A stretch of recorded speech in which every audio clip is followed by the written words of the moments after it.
ભરૂચમાં હવા પ્રદૂષણ વધતા જીપીસીબી એક્શન મોડમાં છે। હવા પ્રદૂષણ પર ધ્યાન રાખવા 2 મોબાઈલ વાન તૈયાર।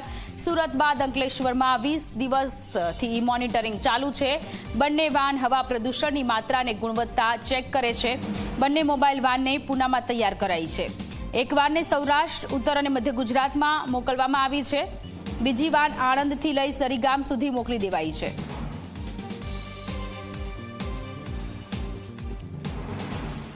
આ વેન જે છે એ વેલ ઇક્વિપ્ડ છે અને સેન્સર બેઝ છે અને હવાની અંદર ખાસ કરીને particulate matter, hydrogen sulphide, sulphur અને નાઇટ્રોજનના ઓક્સાઇડ, કાર્બન મોનોક્સાઇડ, હવામાં રહેલ એમોનિકલ નાઇટ્રોજન કે જે ગેસ સ્વરૂપે રહે છે એ ઉપરાંત કાર્બન મોનોક્સાઇડ અને અમુક પ્રકારના વીઓસીની માપણી કરશે।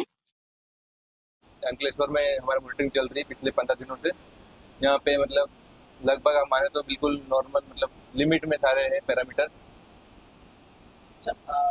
अभी आप कहाँ से कहाँ तक जाके आए? आपका रूट कहाँ से कहाँ तक? अभी हमारा मतलब माने तो नवंबर पूरा हमारा सूरत में निकला है। अभी पूरे दिसंबर में हम लोग अंकलेश्वर में रहेंगे। अभी डेली अलग लोकेशन पे हम लोग जा रहे हैं। अभी तक यहाँ पे हम अलग अलग साइट पे अलग कंपनी में जाते हैं डेली। इसके बाद हमारा भरूच का है शेड्यूल जनवरी पूरा।